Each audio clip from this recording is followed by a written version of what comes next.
Ikaw ba'y nalulungkot?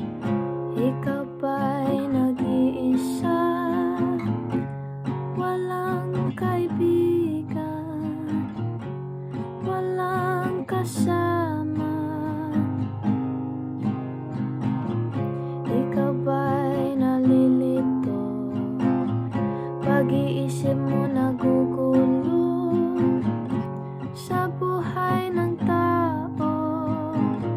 sa takbo ng buhay mo. Ikaw ba isang mayaman o ika'y isang mahirap lang? Sino sa inyong dalawa ang mas nahihirapan? Mastan mo ngang mga bata, basta